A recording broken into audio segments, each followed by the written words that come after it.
What's happening, RSTV fam? This is your rock solid TV host, Rocky Smith. When people hear Tennessee, they think barbecue, country music, Elvis Presley, whiskey, Dolly Parton, and the Smoky Mountains. But let me tell you, that's the surface. That's the brochure they hand the tourists. The truth is, Tennessee is one of the most occult-charged, spiritually engineered states in America. This land wasn't just settled, it was chosen.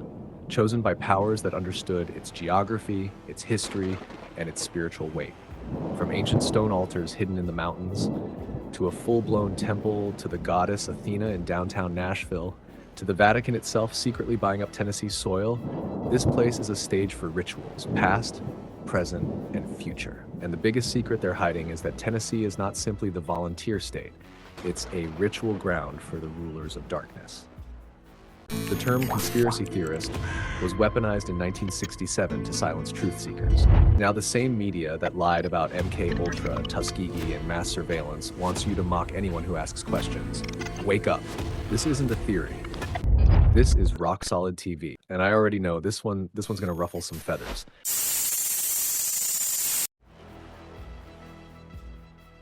Let's start in Nashville.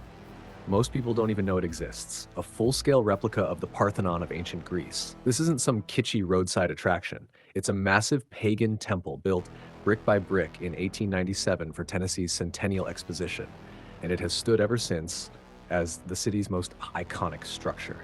Inside it, a 42-foot gold-plated idol of Athena, goddess of war and wisdom. She holds a serpent in one hand and then the winged goddess Nike in the other. Victory by the serpent. Does that sound like the God of the Bible, or does it sound like Revelation 12:9? And the great dragon was cast out, that old serpent, called the devil and Satan, which deceiveth the whole world.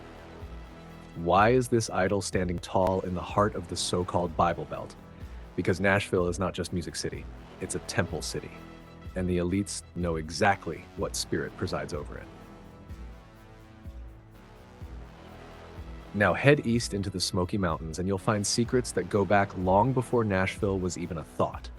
Hidden in the thick woods and caves are stone altars, carved platforms and table-like structures, used by ancient peoples for blood sacrifice and ritual. Some of these were first documented by early settlers, later dismissed by archaeologists as just rocks. But anyone with eyes can see they were fashioned by hands for a purpose. And what purpose do stone altars serve? The same as they did in the Old Testament, to sacrifice. But who were they sacrificing to? Deuteronomy 32 verse 17 answers, "They sacrificed unto devils, not to God, to gods whom they knew not, to new gods that came newly up, whom your fathers feared not." The Smokies are littered with mounds, effigies, and altars. And this is the same mountain range where the Cherokee spoke of strange lights and beings long before European settlers came. A land charged with spirit, both holy and unholy. They say all roads lead to Rome, but what they don't say is that one of those roads runs straight through the hills of Tennessee. Did you know the Vatican has purchased land in Tennessee? That's right, the same Vatican that built St. Peter's Basilica over a pagan necropolis. The same Vatican that has hidden archives stretching back millennia, has quietly been buying up real estate in Tennessee. Why? Why here? Why now? We all know the Vatican isn't just a church. It's a sovereign nation with its own banks, intelligence agencies, and black budgets. So why did Vatican-tied investment groups suddenly start snapping up large parcels of land in eastern Tennessee between 2005 and 2019? And oddly, near known ley line intersections and ancient Native American sacred sites. All bought through shell corporations with names like Petrus Holdings, St. Malachy Properties, and Lucerna Group. The question is, what are they building? Nothing. The land sits undeveloped, fenced off, patrolled in some cases, no signs, no public access, because it's not about development, it's about containment. In 2013, a Vatican insider leaked scans from the Archivum Secretum, the secret archives, containing maps of the Western territories drawn up long before Columbus ever sailed. Maps of North America showing pyramid structures in the southeast, underground passageways leading from Mexico to Tennessee, and most shockingly, Dominio Diaboli, marked over a region encompassing modern-day East Tennessee, translation, Domain of the Devil. Why would the Vatican in the 1400s label Tennessee as a demonic territory? Because they knew.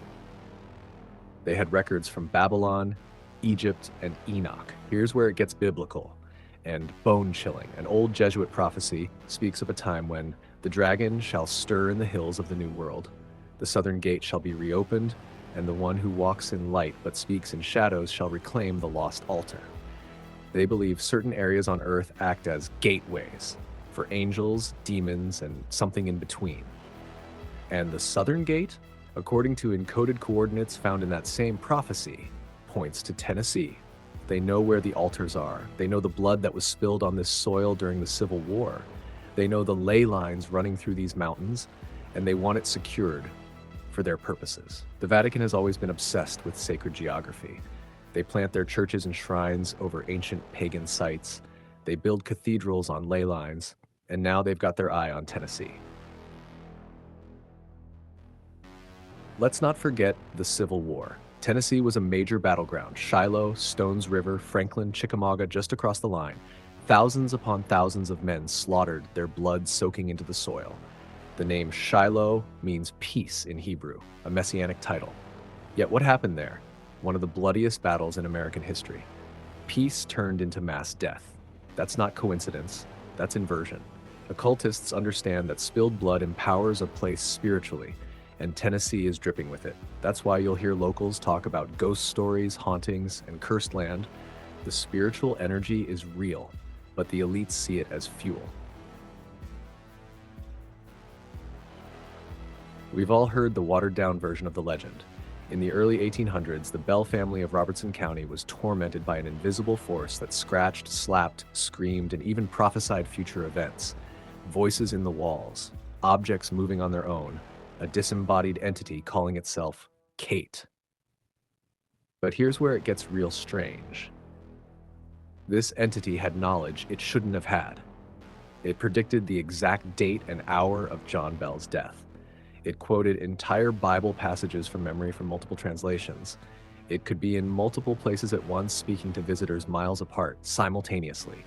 That's not a witch. That's an intelligence, a spiritual being.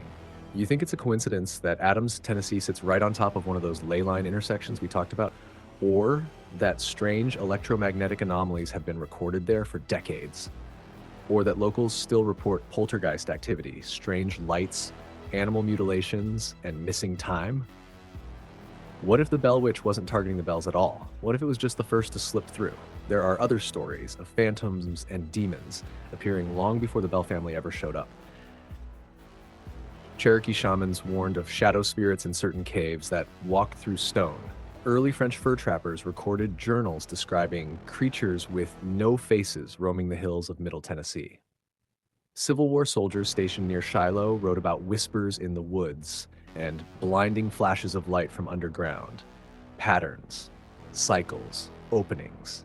And every few decades, something new happens, something opens, something comes through. Why Nashville? Why Music City? Because music is not neutral. Sound is one of the most powerful tools of magic. From the Grand Ole Opry to modern country pop, Nashville has been the headquarters of the industry that shapes hearts and minds through rhythm and lyrics. But look closer and you'll see Masonic symbols, fraternal lodges, and secret societies tied into the very men who run the labels. Ezekiel 28:13 describes Lucifer. The workmanship of thy tabrets and of thy pipes was prepared in thee in the day that thou wast created.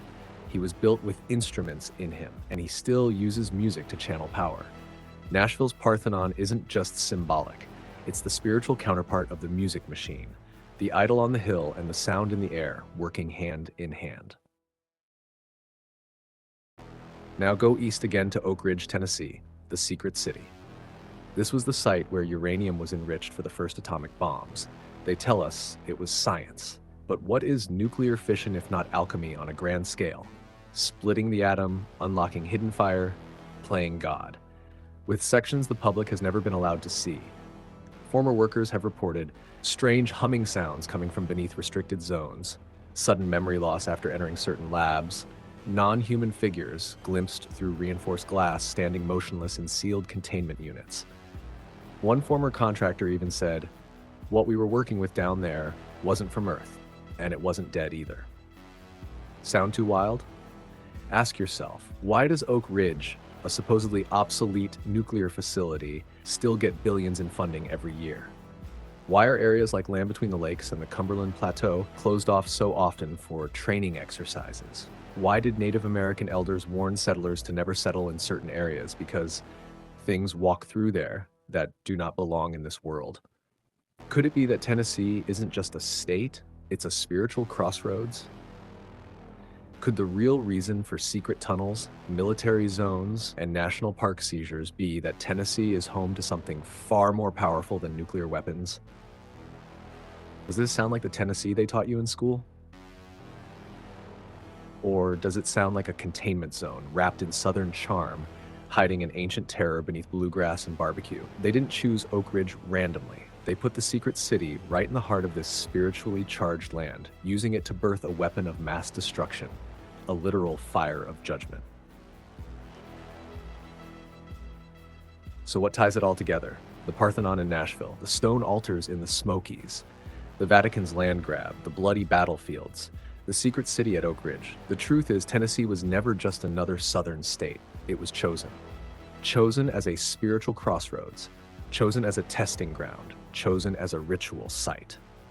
Ephesians 6:12 tells us plainly, "For we wrestle not against flesh and blood, but against principalities, against powers, against the rulers of the darkness of this world, against spiritual wickedness in high places." Tennessee is one of those high places, and the elites know it. That's why they build their temples here. That's why they spill blood here. That's why they buy the land and guard it, because this is a battleground of spirits. Now you know the secret. Tennessee is not just the volunteer state, it's the ritual state. A land humming with unseen power, blood-soaked altars and idols standing in plain sight. The Vatican owns pieces of it. The government built their secret cities in it. The industry pumps music from it, and ancient altars still stand hidden in its mountains. The question is, will you keep humming along with the country tune they feed you, or will you see Tennessee for what it really is? A stage for the war between God and the powers of darkness. This is Rocky Smith, Rock Solid TV. Unfiltered truth, unshakable faith, where the lies collapse and the truth stands tall. Now share this with someone still asleep, because once you see it, you can never unsee it.